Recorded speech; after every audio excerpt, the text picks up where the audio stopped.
दोस्तों, मैं धर्मेंद्र कुमार सिद्धि physics classes में आप लोग का स्वागत करता है। जैसा कि हम जानते हैं, आज हम बहुत दिनों के बाद आप लोग के समक्ष ऑनलाइन हुए हैं। कुछ टेक्निकल फॉल्ट था, इसके लिए मैं क्षमा प्रार्थी हूँ।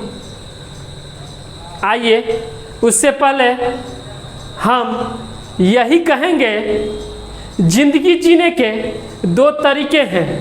जिंदगी जीने के दो तरीके हैं, एक तो जो पसंद है उसे हासिल करो और दूसरा जो हासिल है उसे तुम पसंद करना सीख लो।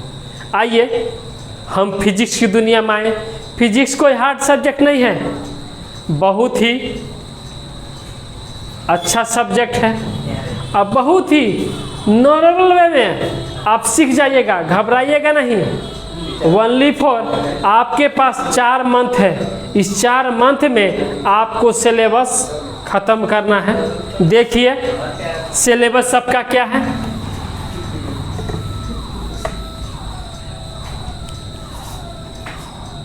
सिलेबस फॉर 11th के लिए क्या है। सबसे पहले पढ़ेंगे यूनिट एंड डायमेंशन,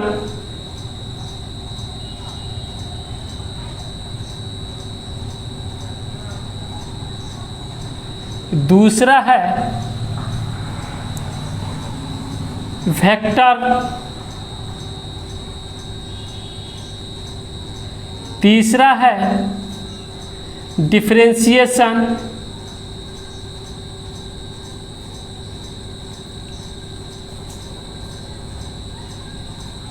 चौथा है इंटीग्रेशन, पांचवा है काइनेमेटिक्स, छठा है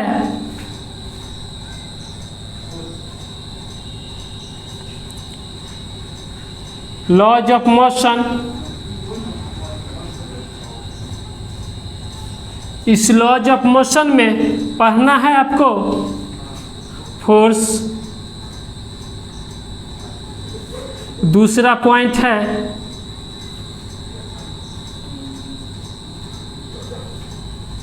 टाइप्स ऑफ फोर्स।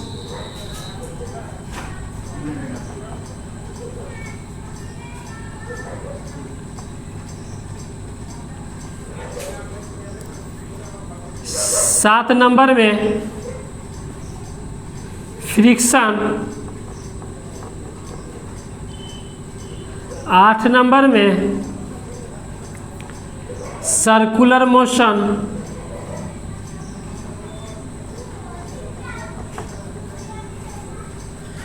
9 नंबर में रिजिड पार्टिकल या रिजिड बॉडी,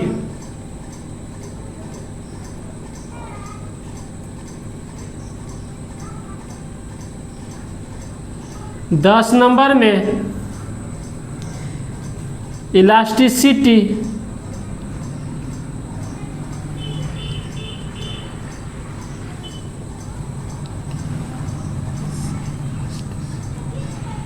11 नंबर में थर्मोडायनामिक्स,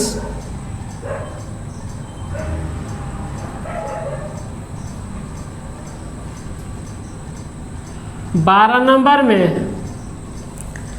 फ्लूइड मैकेनिक्स,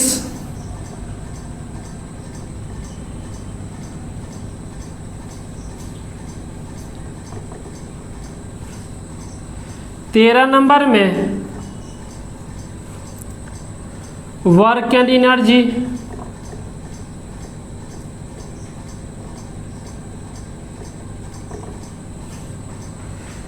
14 नंबर में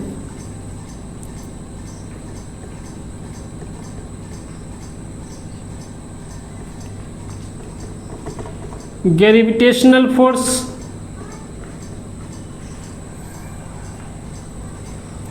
15 नंबर में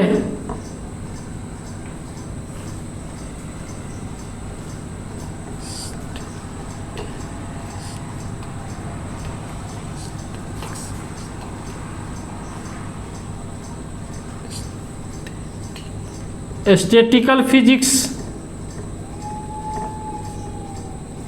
एंड 16 नंबर में क्वांटम फिजिक्स।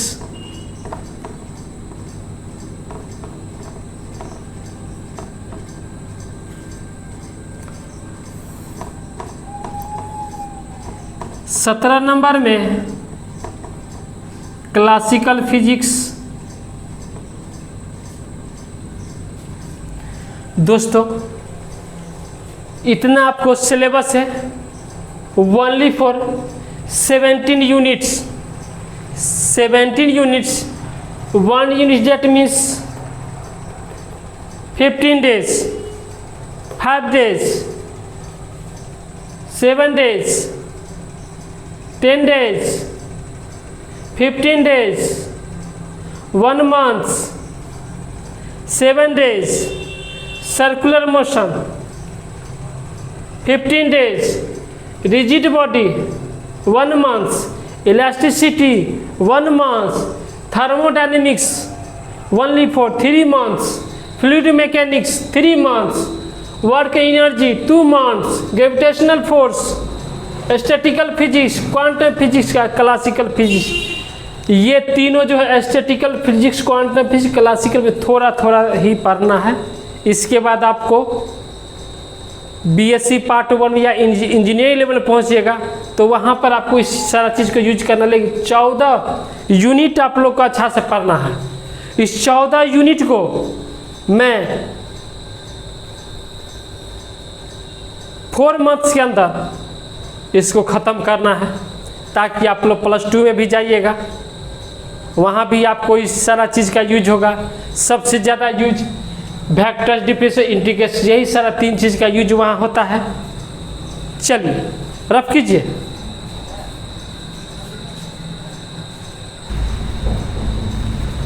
दोस्तों यूनिट डायमेंशन क्लास 9 में पढ़े होंगे, वही बात है। वेक्टर्स, डिफरेंशिएशन, इंटीग्रेशन, ये आपका ओनली फॉर 3 पार्ट्स बच गए हैं। ये पार्ट क्योंकि आपके पास टाइम नहीं है, क्योंकि ये 3 पार्ट्स बच गए हैं। बाय सिलेबस से अकॉर्डिंग स्टार्ट करते हैं, वहाँ आपको क्लियर हो जाएगा। जो भी प्रॉब्लम होगा आप हमको बताइएगा। मेरा इंस्टाग्राम है, टेलीग्राम है और मेरा लिंक है सिद्धि फिजिक्स क्लासेस के नाम से, उस पर आप बताइएगा, हम आपको सॉल्यूशन देंगे। चलिए आज हम चलते हैं काइनेमेटिक्स।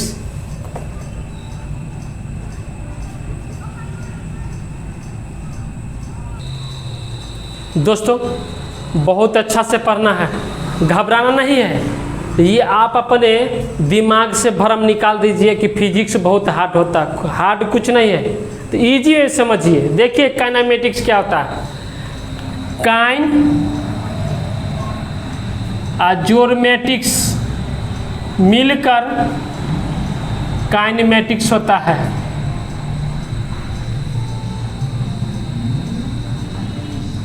काइन का मतलब होता है मोशन, मैटिक्स का मतलब होता है मैथ। मीन्स काइनेमेटिक्स क्या होगा देखना है। Means the combination of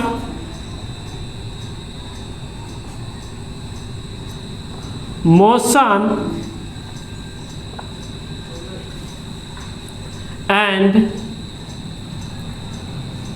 math are called kinematics।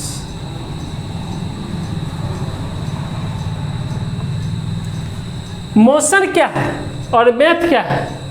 क्योंकि सारा कैलकुलेशन आपको मैथ से ही निकलेगा, पूरे होल फिजिक्स। इसलिए काइनेमेटिक्स में मोशन और मैथ का यूज किया गया है। देखिए एक 3 डायमेंशनल स्पेस है, ये एक्स एक्सिस है, ये y एक्सिस है और ये z एक्सिस है। ओके, यहाँ पर कोई पोजीशन है, P पोजीशन है। जब ओरिजिन से इसको अटैच करते हैं, मीन्स कोई मान लीजिए मक्खी है यहाँ पर, मक्खी यहाँ से ट्रेवल x की ओर चलेगा, y की ओर चलेगा, z की ओर चलेगा, क्योंकि दैट मीन्स क्या है, पोजीशन पर डिपेंड कर रहा है।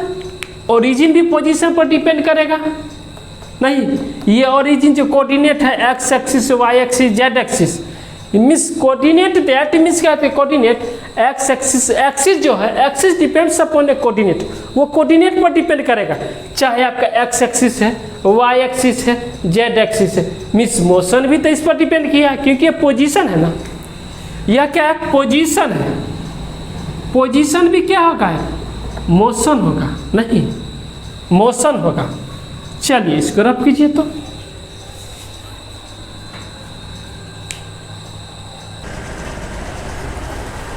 दोस्तों देखना है जो पोजीशन पर डिपेंड, जो मोशन का 3 डायमेंशनल स्पेस, आखिर मोशन क्या है। देखिए मोशन क्या है,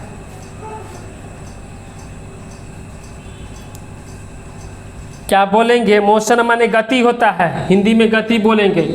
if the position of an object as time passes is known as motion। मान लीजिए ये पॉइंट है, या क्या है कि बी पॉइंट है, एक मक्खी यहाँ पर बैठा और क्या किया, ये बी पॉइंट पर टेबल के, दैट मीन्स क्या होगा, मोशन। इसको बोलेंगे क्या है, लीनियर मोशन है। कौन सा मोशन है, लीनियर मोशन है। जब ए पॉइंट पर ये पार्टिकल है, यह पार्टिकल ऐसे ऐसे चल रहा है, दैट मीन्स क्या, कौन सा मोशन बोलेंगे, तो कर्व्ड मोशन बोलेंगे।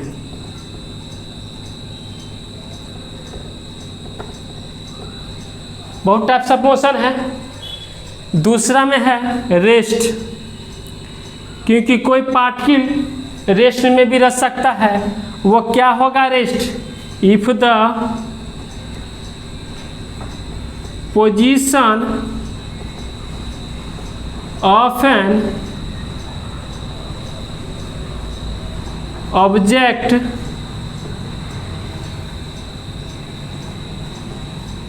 does not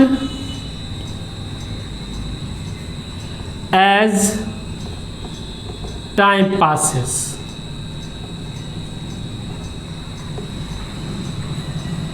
if the position of object, एक ऑब्जेक्ट का यदि पोजीशन होता है, वो टाइम से क्या करता है, कि अनुरूप पास नहीं कर पाता है। जैसे मान लीजिए ये कोई पार्टिकल है,